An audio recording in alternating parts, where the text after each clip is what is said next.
Hey guys, Mateo here from the Guildmaster Path in Gaming, and today's video is going to be about Black Desert Online. This is going to be a series on how to generate some easy silver for new players. So I got this question a lot in the comments in my new player roadmap, and I wanted to expand upon that. I did put a lot of things in the description, and I will be doing that again today, but I wanted to really focus on the silver generation. So this first part of this series, and it's going to be a multiple part series, so you can skip to which one you want to, so you don't have to hear the whole thing and hear me drone on about things that you don't care about. This one is going to be about workers, right? So I kind of alluded to it in my new player roadmap, but the first thing is workers, right? So you just started playing the game. You spawn here at the Forest of Seclusion in the Ancient Stone Chamber. At about 10 minutes into the game, you've made it to Velia, and you were interested in how the workers work. So here we go. So the very first thing you're going to want to do is you're going to hit M. You're going to go to your map. M is the default command to get to your map, but whatever command you have it set to, maybe you change your keybinds, open up your map, and you're going to click on the green circle here, or green square, excuse me, for Velia, and you're going to see all these houses here. Now, you're going to need to make sure that you have contribution, and a good way to get contribution is to just play the game. You get a lot of contribution points from doing your main story quest. You get contribution points for a lot of these optional quests that are specific, that are character focused. So if I do the Guardian Succession, for example, see, this gives me contribution XP. So I will be able to get contribution points by just doing different quests, and I can log on. I can do this on any alt or any character I have. I can build up these contribution points that I'll need to start my workers. And so by the time you start your workers and you've done your main story quest up to Velia, as like I said, it's the first 10 to 15 minutes, you already have some contribution points to spend. So here's how we're going to spend them. We're going to go to in here. We're going to click on that green square to load up to Velia, and I'll try it again. So you're gonna click on this green square, and you're gonna click on one of these houses and see how there's different options here. We're gonna look for ones that say lodging. So see how I have it here? So you'll go to lodging, and see I already have it selected, so there's not a buy option. But if you don't have it selected, see how it says purchase. So you find one that says lodging, click purchase.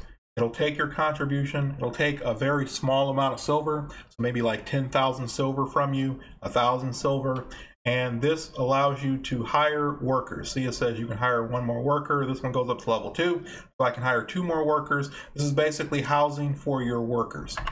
So once you have housing for your workers, once you buy it and use your contribution points and invest it in the city, you'll come to this guy. He's the Work Supervisor, Santo Manzi. If you don't know where that is, what I like to do, if you click on this little magnifying glass up here in the upper right hand corner, it says find NPC, see that up there, and you'll click here. I just type work, hit search, and here's all the towns, right? So we're in Velia, and there he is, Work Supervisor Santo Manzi. If I click on him, as you can see there, you look on my mini map now. If I click on my map, see that? It's a big shining light. If I zoom in, it'll also, so let me run away from him. It'll also create like a little trail, right? So it'll show, see this little blue dots. And if I hit T, which is the default command, it's called auto path, I will automatically walk to him. So you don't have to know where this is. You don't have to search for it. You don't have to commit this to memory. Just type work into the search into NPC, find NPC, click on him, hit T or whatever your auto path hotkey is, and you will walk straight to him. Now, so this guy, you're going to click on him or hit R, whatever your command is to interact with an NPC. And there's 2 main options we're going to go into here. One is contract workers, and the other is worker exchange. Now, contract workers is, hold on. I need to buy an extra lodging to kind of show this. Let's see if there's one I can upgrade here. I think I have all of them.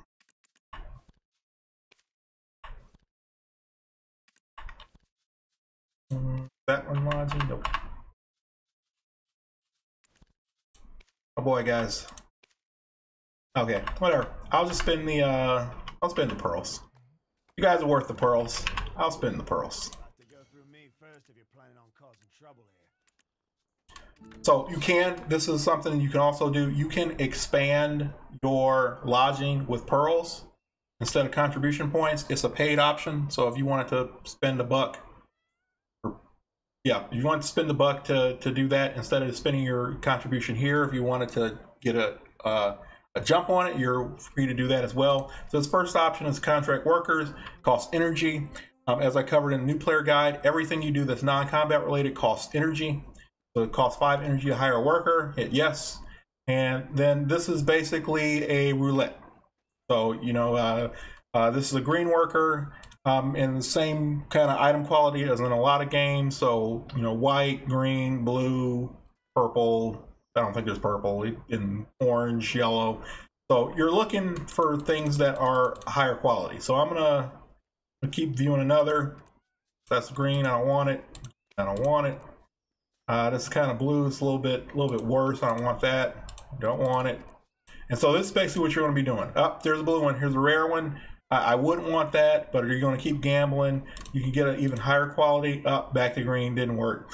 So, you know, you can do that for as much energy as you have. You can keep going through the roulette, and then you're going to buy your workers, and then they will appear on your worker list, which is this little kind of mattock, which is a pickaxe. You're going to click that, and then this is where all your workers will appear. And we'll get into that in just a minute. The other option is called worker exchange. So if you skill up a worker, so let's say people, because you can either buy a worker that's completely finished. So if you look at the workers that are on the marketplace, somebody might put one up here that's fully leveled up and has all their skills and everything. And because that's a good way to make money, you can take a worker, level it all the way up, and then just sell it. Maybe you don't want to do workers to make money, but you want to sell it to other people that do want to use workers to make money. You're more than welcome to do that as well. But this is another way to get workers. And work speed is how fast they do a task. Movement speed is how fast they move from their hometown. Every time you buy a worker, their home, where their lodging is where they stay. So if I have a worker here in Velia and I want him to work in Idle, for example, his movement speed is going to determine how fast he walks over to this node. He has to physically walk over to this node to start working on it, and then he brings it back to Velia. So movement speed will determine whether, you know, how fast your workers can work away from home. But for the most part, it's much easier to just have your workers work in the town that you have them in. So all of my nodes that have workers in Velia, I have them assigned in Velia, so they don't have to, the movement speed doesn't matter. Or my workers in Heidel are working with my farms in Heidel. So it doesn't really matter. But that's what that stat is. And we'll go back into it. And then luck is the chance for them to proc extra materials when they harvest, kind of like a lucky gather, or, you know, and then stamina is how long they can work before you need to feed them. They will get hungry if they run out of stamina. They can't work anymore. So this is how long they can work. So as you can see, goblins work very fast, but you need to feed them very constantly. And then giants, on the other hand, work very slowly, but they have a lot of stamina. So if you're in the game and you play a lot, then goblins are probably going to be better for you, because you're going to be online, you know, at your computer, ready to feed them when they run out, and you're going to get that better productivity. But if you're somebody where you go to work, you know, 8 to 10 hours, or go to school or whatnot, and you only play the game for maybe an hour, and then you go, you know, tab out, you know, minimize the tray, and you don't play again, then you might want a giant, because even though he's working slower, he's going to be working the entire time that you're asleep or at work or whatever you're doing. You come back and he still has stamina, and you don't have to worry about him just sitting there on empty like you would a goblin. So there's some things some differences in them. Good middle of the road is the humans. They have a little bit more stamina than goblins, a little less stamina than giants, and they have better work speed than the giant, but less work speed than the goblin. And they don't move very fast, but they have really high luck. And so I tend to go for humans, because I want those extra procs. Wrong list. Right here. And so as you can see, there's different rarity. It goes up and down. I need to repeat all, so I need to start them working. I need to feed them. I got a goblin sitting here on empty. So, and this is your list. You can tell what they're doing. So this guy is corn farming at Tuscany Farm. You can make them repeat their tasks ad infinitum, so they'll keep going back and forth forever until they run out of stamina, and they'll just keep doing that, right? So this is counting down in real time, and you can feed them and whatnot. So how do you assign them to the nodes? Well, so here we go. So when you start the game, everything's going to be grayed out. See how this Lynch Ranch is grayed out? All these nodes are going to be grayed out. So what you do, now I'll try it with Lynch Ranch. You're going to hit this thing called invest contribution. Now, if you're not next to the node, it's going to take energy for you to invest in the node. So see, I hit invest node. Now you can see it's red like the rest of them. And now here, right here, it says fleece production. Left click, it views info. And so fleece production is, you can see the two items that are on there is fleece and knitting yarn. So if I wanted fleece and knitting yarn to sell on the auction house or marketplace, or I just wanted it to craft with myself, then I can assign a worker to that node after I invest in it. So see, this one, I need to invest one contribution to light up the fleece production node, and then I will be able to send a worker there to work there until I don't need them anymore. And so that's the gist of it. And I actually don't want Lynch Ranch, so I'm going to withdraw my contribution, and you just get it back. So contribution isn't permanent. You can always take your contribution points back. So I just got my 2 back there, and that's how it works. And so you can see this little icons. I have potato farms, chicken meat, and these little icons here means that there's somebody working on this farm. I have a worker assigned to it. I have 2 assigned here. So the very first thing I would recommend, so you're like, okay, well, where's the money at? I highly recommend you start with these ones. These are called serial node farms. So basically Tuscany, corn, potatoes, Bertali farm, potatoes, eggs. Bento has potatoes, chicken meat, and eggs. And I have somebody at Goblin Cave here doing rough ore, but rough was really for the translucent crystals and sunrise orbs and ash timber. But you basically want all the nodes here that have vegetables in them. And why is because you're going to be crafting beer for a couple of reasons. I don't know why I just ran away with my horse to see. So we'll talk about that up here at the marketplace, and that'll be the end of this video. I just wanted to show you how to set up the workers and why you're doing it and what it means, and we'll tie it. It's going to tie it all together. So the next, I don't know why I have that on. Never mind, I don't have it.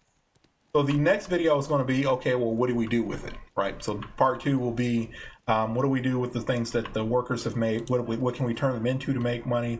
So basically, everything that my workers are doing goes here into my my storage here for Velia, and then what I can do is I can take that stuff and I can put it into my warehouse. I'll put some of the stuff into my warehouse that I plan on using for the next video, and we can talk about, and then so I go in here and I hit escape to bring up the menu. I click on Central Market there. You see this little, I wanted to say abacus, but I'm not sure. Don't believe so. I don't know why I'm brain farting on that. Anyway, so you type in here, you'll type corn.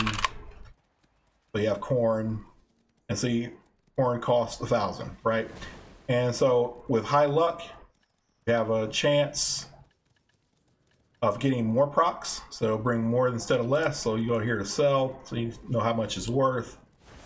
And it's in here somewhere. Is a list of everything in your bank that you can sell, and this is where you sell stuff, right? So so these are the chicken meat I got, and so right now I'm going to be a little bit more patient. I don't want to sell it right away for a cheaper price. I'll pick a medium price.